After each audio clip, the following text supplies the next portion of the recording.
นี่คือภาพเรื่องจริงผ่านจอน้ำท่วมบ้านทุกศาสตร์เลยท่วมให้นาตะกร้าพระเจ้าแรงตอนบ่ายวันนี้มีข่าวเรื่องจริงผ่านจอมาให้ดูนะเรื่องน้ำท่วมให้นาตะกร้าพระเจ้าแรงอยู่บริเวณบ้านทุกศาสตร์ตำบลนาตาลเป็นภาพเรื่องจริงผ่านจอได้ฝนตกตั้งแต่ตี 3เลยนะน้ำหักมาโหดมาได้มาได้ท่วมให้นาตะกร้าพระเจ้าเลยรู้สึกว่าท่วมพอดทางไปเลยทางบุคคลอยู่นี่ก็ท่วมนะนี่นะเหตุการณ์เรื่องจริงผ่านจอน้ำท่วมบริเวณ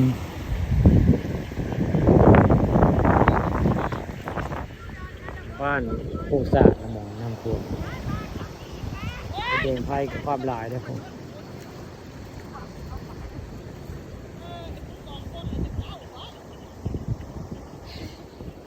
ยึกยอกให้มานี่ฮะมาข้อนี้ละ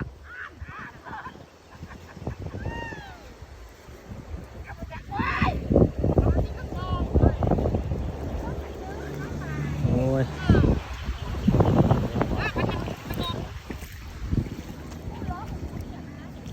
โอ้ยหมดมันเดือดนั่น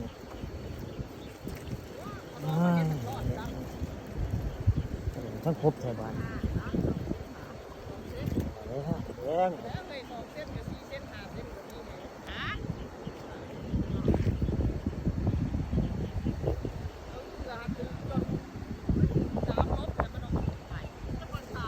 ครบผมมาแดงบ้านใครน้ำท่วมเนาะ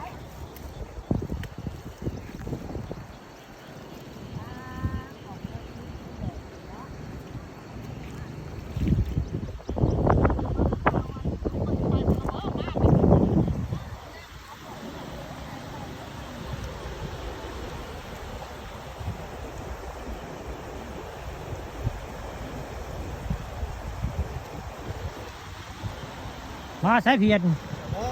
แต่งงโอ้ลูกพากันเป็นปลาขนาว่าปู่ พูดไปด้วย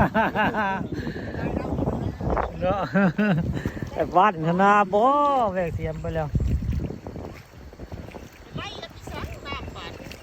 โอ้ลาแวกเสียมไปแล้วปู่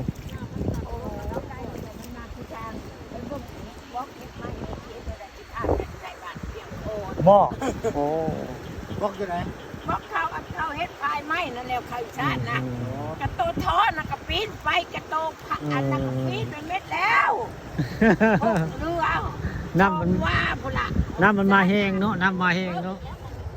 พ่อครับกูลองให้กัน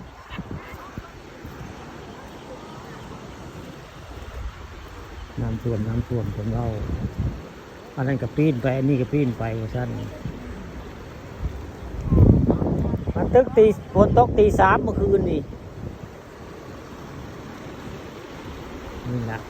เรื่องจริงผ่านจอเนาะ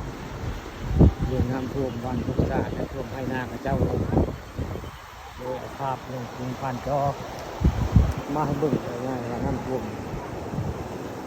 แดงก็ครบแท้อันทำถ่ายนี่ผู้ฆ่าได้ถ่ายมันแดงไข่ก็มันมาน้ำเนาะมันขึ้นแข้งครบเลยเลยคันนี้ที่กูเรียกว่าแดงไข่แล้วนี่นำเหตุการณ์เรื่องจริงผ่านจอน้ำท่วมบริเวณบ้านพกซากตำบลนาตาน้ำท่วมแห้งน้ำแห้งก็ได้กำนันพาดเพิ่นแบกเสียมไปป้าขนาบ่พวกแบกเสียมไปนะเพิ่นแบกเสียมไปก็บ่ไหวแล้วน้ำลายน้ำแห้งก็แท้มือบ่ไหวน้ำท่วมลาย